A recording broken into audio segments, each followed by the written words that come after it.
एक जंगल में एक हिरन रहती थी जिसका नाम सुंदरी था। उसका एक बेटा था जिसका नाम राजू था। वह बहुत ही प्यारा था। सभी लोग उससे बहुत प्यार करते थे। सुंदरी हिरन रोज सुबह अपनी गुफा से दूर खाने के लिए दूर निकल जाती थी और शाम होने पर वह वापस घर को लौट के आती थी। तब तक उसका बेटा घर में ही रहता था और गुफा में ही थोड़ा बहुत अनाज पड़ा रहता था। वह उसी को खाया करता था। एक दिन राजू हिरन बोलता है, माँ, मैं भी आपके साथ जंगल में जाऊंगा। मैंने आज से पहले जंगल कभी नहीं देखा है। मैं आपके साथ ही रहूंगा और बदमाशी बिल्कुल भी नहीं करूंगा। प्लीज माँ, मुझे भी अपने साथ ले चलो ना। मेरे सारे दोस्त पूरे जंगल घूम चुके हैं, बस मैं ही एक बाकी हूँ। नहीं बेटा, तुम मेरे साथ जंगल घूमने के लिए नहीं जा सकते हो, क्योंकि जंगल में बहुत खतरनाक जानवर रहते हैं और तुम अभी बहुत छोटे हो। अगर तुम जंगल घूमने गए और मुझसे दूर कहीं तुम निकल गए और तो फिर जंगल में तुम भूल जाओगे और दूसरे खतरनाक जानवर तुम्हें मार करके खा जाएंगे।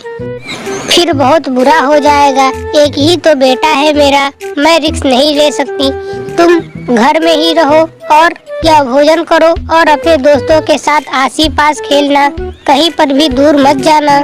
इस तरह उसकी माँ वहाँ से चली जाती है और राजू मन उदास करके फिर से अपने दोस्तों के साथ खेलने लगता है। एक दोस्त उससे बोलता है, क्या राजू, तुम गुफा के उस तरफ कभी गए हो? मैं अपनी माँ के साथ गुफा के उस तरफ गया हूँ। उस तरफ कुछ दूसरे ही प्रकार के जंगल है और बहुत अजीब अजीब सब चीजें हैं। मैंने बहुत कुछ देखा। उधर बहुत अजीब अजीब सब पंछियाँ रहती हैं।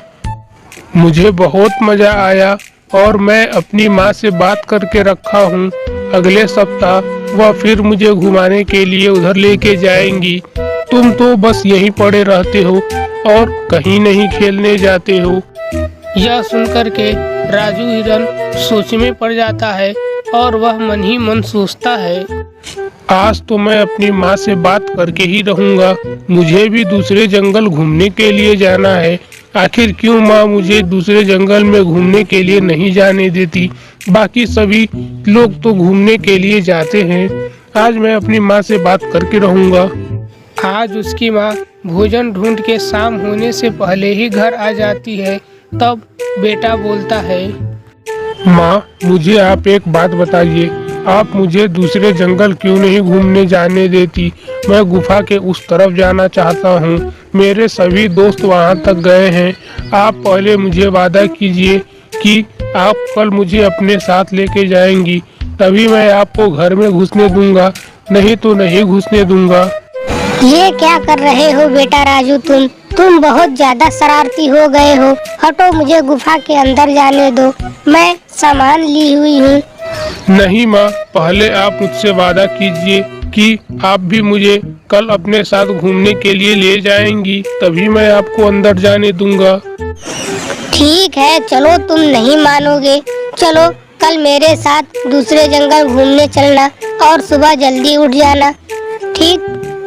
इस तरह अगले दिन सुबह होने से पहले ही वह उत्साह में उठ जाता है और जल्दी जल्दी तैयार होके अपनी माँ से बोलता है, माँ, जल्दी चलो, सुबह हो गई है और लेट मत कीजिए। जल्दी चलिए, मुझे दूसरे जंगल जाना है। अच्छा, रुको बेटा, अभी तो अंधेरा है और सुबह होने दो। अभी सो जाओ, उसके बाद सुबह होते ही मैं तुम्हें लेके चलूंगी। कुछ देर बाद सुबह हो जाती है। वह दोनों जंगल घूमने के लिए निकल जाते हैं। राजू नया जंगल देख कर के बहुत खुश होता है।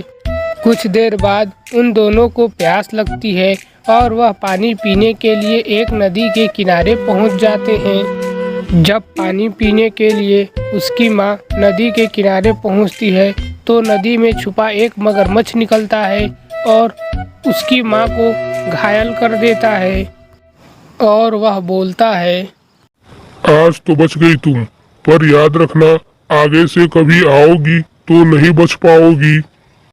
माँ, क्या हो गया माँ आपको? आप खड़ा होइए और चलिए यहाँ से चलते हैं। क्या हो गया माँ आपको?